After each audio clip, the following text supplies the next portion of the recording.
Se encontraron túneles. Cada objetivo en Arizona será destruido esta noche. Sin escape, sin segundas oportunidades. Todas las unidades avancen y aseguren su área.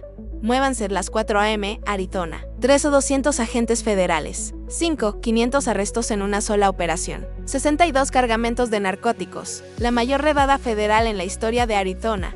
Si quieres conocer toda la verdad detrás de esta operación, dale like para que esta historia llegue a más personas durante años. La gente creyó que la frontera de Arizona era fuerte y segura, pero los agentes federales descubrieron recientemente algo que sorprendió incluso a los oficiales más experimentados. Bajo el desierto, 5 túneles subterráneos se extendían directamente desde México hacia Estados Unidos.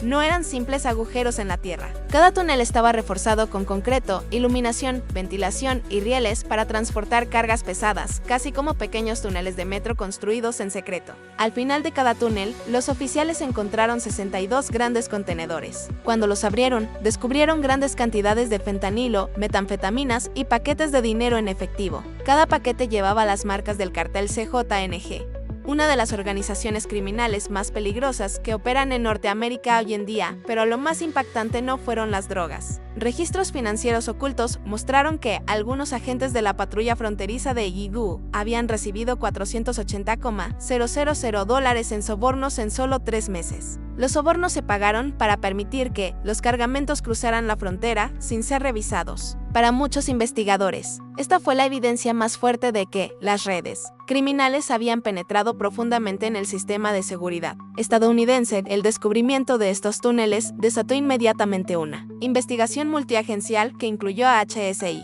DEA y el FBI.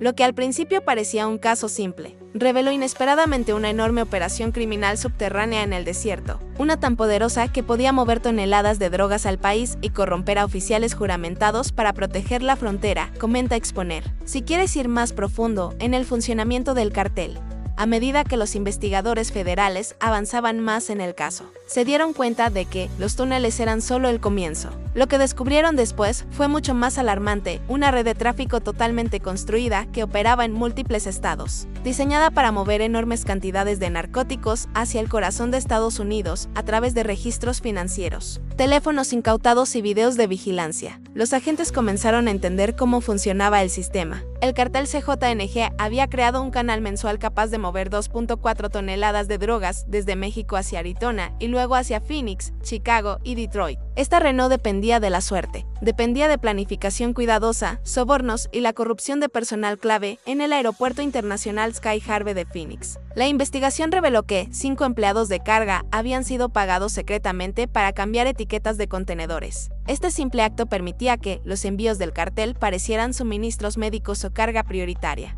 pasando seguridad sin levantar sospechas. Cada uno de estos empleados ganaba decenas de miles de dólares cada semana, dinero entregado mediante cuentas ocultas y transferencias digitales imposibles de rastrear. Pero eso tampoco era todo. Los agentes descubrieron que el cartel había seleccionado específicamente a trabajadores con deudas o problemas familiares. Una vez que aceptaban el primer pago, quedaban atrapados, obligados a seguir cooperando por miedo a ser expuestos o sufrir represalias.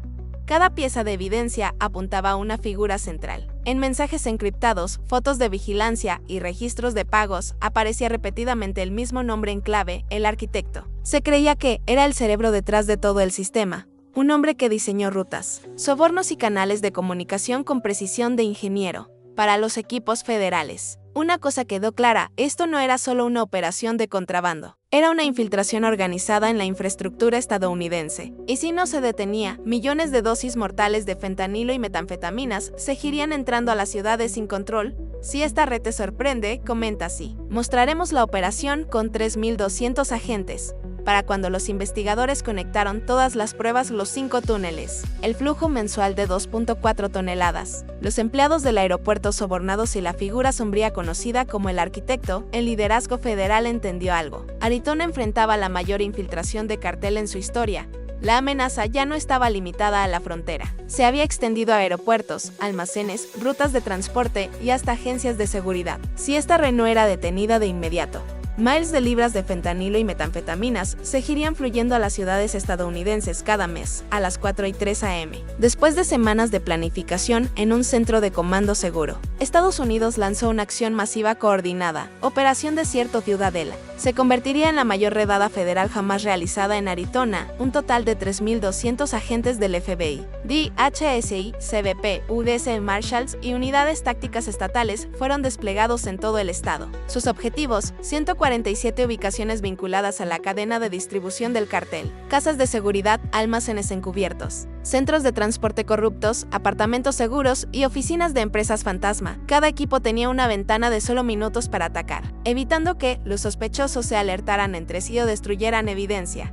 Cuando comenzó la operación, el silencio de la noche del desierto se rompió. Helicópteros Black Hawk rugían sobre Phoenix y Tucson, rodeando vecindarios donde supervisores del cartel vivían tranquilamente en casas rentadas. Abajo, vehículos blindados avanzaban por calles residenciales, con sus motores retumbando contra las paredes. En cada objetivo, los equipos SWAT se alineaban en las puertas, esperando la señal. Cuando llegó la orden por radio, docenas de arietes de acero golpearon puertas metálicas al mismo tiempo en todo Arizona, sonando como una sola explosión extendida por cientos de millas. Dentro de las casas de seguridad, el caos estalló al instante. Muchos operativos del cartel fueron sorprendidos dormidos, despertando mientras las granadas aturdidoras iluminaban sus habitaciones. Otros intentaron huir por puertas traseras o por los tejados, solo para descubrir que unidades federales K-9 y drones aéreos ya bloqueaban sus rutas de escape. En un almacén a las afueras de Mesa, los agentes se encontraron con un área de carga fortificada, alineada con cajas marcadas como equipo agrícola. Cuando los oficiales las abrieron, encontraron bloques de fentanilo envueltos en plástico termosellado, apilados como ladrillos en un patio de construcción. La confrontación se intensificó en varios centros de tráfico. En un taller mecánico convertido en la zona norte de Phoenix, los agentes fueron atacados por guardias armados que protegían un envío programado para salir esa misma mañana. Los equipos tácticos respondieron con rondas de humo para ganar entrada. Una vez dentro, descubrieron una estación improvisada de empaque, básculas, máquinas selladoras comerciales, trajes protectores y casi $1 millón esparcidos sobre mesas plegables. Cada rincón del edificio mostraba la precisión del diseño del arquitecto. Al amanecer, la magnitud de la operación quedó clara. Más de 5.500 sospechosos habían sido detenidos en todo el estado, desde mensajeros de bajo nivel hasta coordinadores de nivel medio y colaboradores corruptos. Camiones de evidencia se alinearon afuera de los edificios incautados, cargando paleta tras paleta de drogas, dinero y armas en el Aeropuerto Internacional Sky Harbor de Phoenix. Equipos federales aseguraron el área de carga donde operaban los 5 empleados sobornados, cerrando toda una sección para análisis forense. Operación Desierto Ciudadela había asestado un golpe decisivo, pero los investigadores sabían que esto solo era el comienzo. Ocultas en laptops incautadas del aeropuerto y teléfonos encriptados había pistas que finalmente podrían revelar al hombre que construyó el sistema, el arquitecto, cuya captura determinaría si esta tormenta realmente marcaba el final de la infiltración más oscura de Arizona. Comenta: listo, si quieres continuar hacia la infiltración que cambió Arizona para siempre. Cuando el polvo de la Operación Desierto Ciudadela comenzó a sentarse, los analistas federales centraron su atención en la parte más inquietante de todo el caso: qué tan profundamente la red del CJNG había infiltrado los sistemas estadounidenses. Los túneles y las drogas eran visibles, pero el verdadero peligro, la parte que casi pasa desapercibida, era la silenciosa corrupción operando en segundo plano, permitiendo que el cartel funcionara como una corporación sombra oculta dentro de la infraestructura del país. A medida que los agentes procesaban miles de dispositivos incautados, apareció un patrón perturbador. El cartel había estado estudiando las instituciones estadounidenses como un ingeniero estudia un edificio, mapeando debilidades, identificando empleados vulnerables y explotando problemas financieros o personales. Sus métodos eran pacientes y calculados, mucho más estratégicos que cualquier cosa que los investigadores hubieran visto en Arizona en décadas. Todo comenzó con la corrupción en la patrulla fronteriza. Los documentos recuperados de los túneles incluían registros de pagos que mostraban transferencias regulares de entre $40,000 cada 2 semanas, constantes, programadas y enviadas a través de aplicaciones bancarias encriptadas. Los oficiales sobornados no fueron elegidos al azar. habían sido seleccionados meses antes, después de que verificaciones de antecedentes revelaran deudas, ejecuciones hipotecarias o costosos problemas médicos familiares. Emisarios del cartel se acercaban a ellos con simpatía, no con amenazas, ofreciendo ayuda disfrazada de préstamos temporales. Una vez aceptado el primer pago, la trampa se cerraba. En 3 meses, cada oficial comprometido había recibido casi $480,000. El mismo patrón apareció en el aeropuerto Sky Harbor de Phoenix. Los 5 empleados de carga investigados no comenzaron como criminales. Algunos eran trabajadores de mediana edad con familias. Uno tenía una hija luchando contra la leucemia. El cartel explotó estas vulnerabilidades con precisión despiadada. Los pagos se estructuraban como honorarios de consultoría de empresas logísticas falsas. Los supervisores nunca cuestionaron los nuevos autos o renovaciones de casa porque los trabajadores parecían tranquilos, puntuales y confiables. Exactamente el tipo de personas en las que nadie sospecha. Las grabaciones de vigilancia del aeropuerto revelaron cuán sutil era la operación. Un simple cambio de etiqueta, no más de 6 segundos, redirigía contenedores completos al carril médico prioritario. Desde allí, los envíos evitaban revisiones y eran entregados directamente a camiones en espera. Un movimiento de 6 segundos que permitía 2.4 toneladas de drogas cada mes. La infiltración fue más allá del personal. El cartel había instalado discretamente repetidores de radios encriptadas y dispositivos de relevo en las vigas de los almacenes, dándoles actualizaciones en vivo sobre horarios de seguridad, llegadas de carga y qué oficiales estaban de turno. En una instalación de almacenamiento fuera de Tucson, los agentes encontraron un servidor oculto vinculado a un centro de mando remoto que se cree era operado por el arquitecto. El sistema rastreaba docenas de rutas estadounidenses en tiempo real, esencialmente un mapa digital de las vulnerabilidades de Estados Unidos. Las autoridades federales se vieron obligadas a enfrentar una verdad devastadora. Esto no era una red tradicional de contrabando, era una brecha estructural, una arquitectura criminal diseñada para fusionarse con la infraestructura legítima. El cartel había difuminado la línea entre comercio legal y tráfico oculto tan efectivamente que, durante años su red operó a la vista de todos, con cientos de infiltrados identificados, emails de archivos encriptados a un bajo análisis. Los investigadores comprendieron que la misión estaba cambiando. La amenaza inmediata había sido contenida, pero el desafío más profundo estaba por delante: exponer cada grieta restante que permitió que la infiltración ocurriera a medida que las noticias de la operación Desierto Ciudadela se extendieron. Por Arizona, la reacción pública fue inmediata e intensa. Muchos residentes habían sentido durante años que algo no estaba bien: tráfico inusual en caminos rurales por la noche, casas abandonadas con actividad extraña, aumentos repentinos en sobredosis. Pero pocos imaginaron la verdadera magnitud de lo que estaba ocurriendo bajo sus comunidades. La revelación de 5 túneles reforzados, oficiales corruptos, infiltración en el aeropuerto y 5.500 arrestos provocó una ola de shock en ciudades y pueblos por igual. En Phoenix, residentes de larga data se reunieron frente a estaciones policiales, tratando de entender cómo una red internacional tan grande había operado sin ser detectada durante tanto tiempo. Para las familias que habían perdido seres queridos por fentanilo, la noticia se sintió como una validación de sus peores temores. La crisis no era solo culpa de vendedores callejeros, era una cadena de suministro masiva diseñada para obtener ganancias, empujando veneno hacia los vecindarios a un ritmo que ninguna agencia local podría haber detenido por sí sola. Algunos se quedaron en silencio, sosteniendo fotos de hijos, hermanos y padres que habían muerto por sobredosis.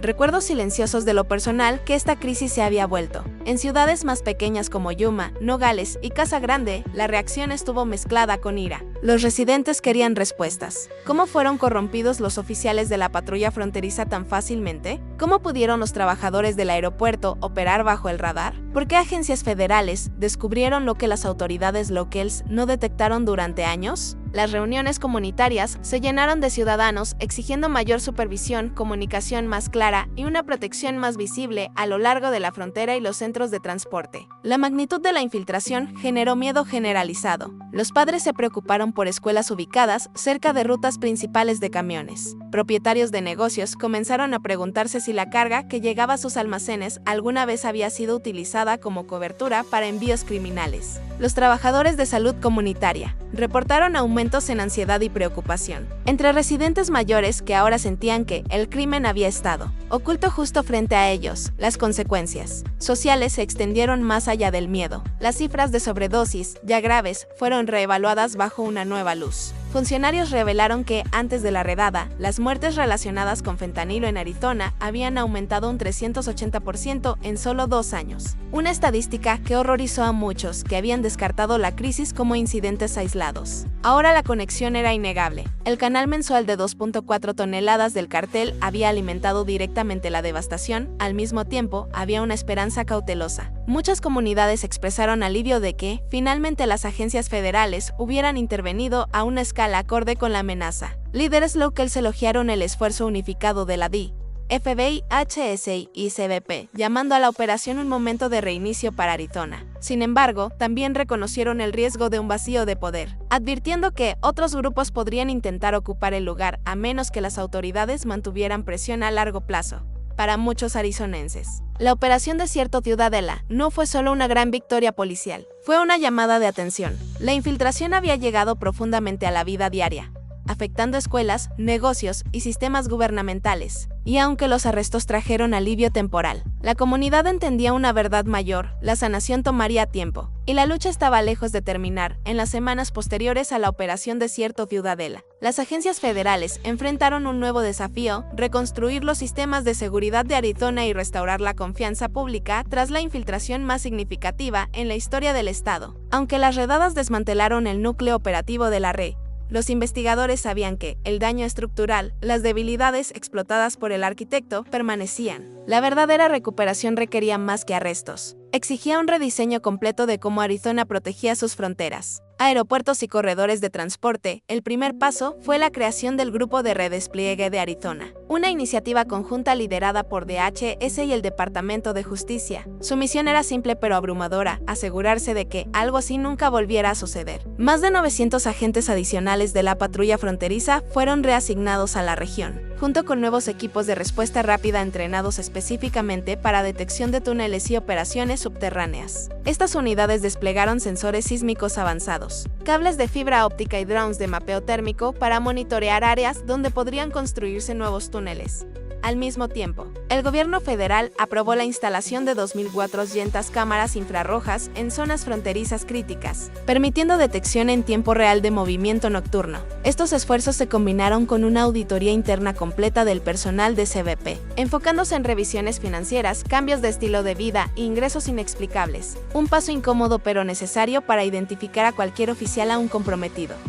Los aeropuertos también pasaron por reformas importantes. En Phoenix Sky Harbor, se introdujo un nuevo sistema de seguimiento de carga utilizando verificación biométrica y etiquetas digitales a prueba de manipulación que no podían ser reemplazadas o alteradas sin alertar a los servidores federales. Los equipos de manejo de carga comenzaron a rotarse con mayor frecuencia y los empleados con acceso a áreas de alto riesgo debían completar capacitación anticorrupción recién desarrollada. Para muchos trabajadores fue la primera vez que comprendieron completamente cómo un cambio de etiqueta de 6 segundos había permitido un canal de tráfico multimillonario. Las ciudades de todo Arizona lanzaron programas comunitarios para abordar las secuelas más profundas. Los servicios de salud mental se expandieron para responder al aumento de trauma relacionado con sobredosis. Las escuelas recibieron fondos para mejorar la seguridad y proporcionar recursos a estudiantes afectados por adicción en sus familias. Gobiernos locales también se asociaron con la DEA para realizar sesiones públicas explicando cómo había funcionado el canal, ayudando a los residentes a entender la complejidad de la crisis y la importancia de la vigilancia a largo plazo. A pesar del progreso, funcionarios federales advirtieron que la lucha estaba lejos de terminar. Las organizaciones criminales se adaptan rápidamente, buscando nuevas rutas y nuevos infiltrados cuando los sistemas antiguos colapsan. La evidencia recuperada de la red del arquitecto sugería que había experimentado con rutas alternas en Nuevo México y el oeste de Texas. Por esa razón, la Operación Desierto Ciudadela fue vista no como un punto final, sino como un modelo para futuras respuestas nacionales. Aún entre advertencias, había una determinación renovada. Arizona había sufrido una brecha masiva, pero también había sido testigo de uno de los esfuerzos policiales más unificados en la historia del país. El camino hacia la recuperación sería largo, pero por primera vez en años, las comunidades podían mirar hacia adelante con esperanza cautelosa, sabiendo que el sistema finalmente había reconocido la magnitud de la amenaza y estaba preparado para luchar.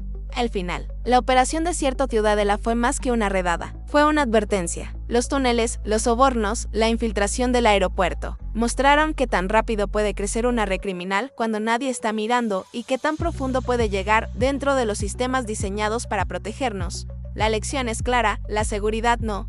Es un muro, es una responsabilidad. Y cuando la corrupción pasa desapercibida, el peligro se esparce silenciosamente por comunidades, familias y estados enteros. Arizona luchó y ganó, pero solo porque la gente prestó atención, hizo preguntas y se negó a aceptar lo que parecía normal. Esa vigilancia debe continuar. Si crees que estas historias deben ser expuestas, dale like para que más personas las vean. Si quieres el siguiente capítulo, comenta justicia abajo. Y si quieres más operaciones reales del FBI, DICHSI, entonces suscríbete para no perderte la verdad detrás de los titulares.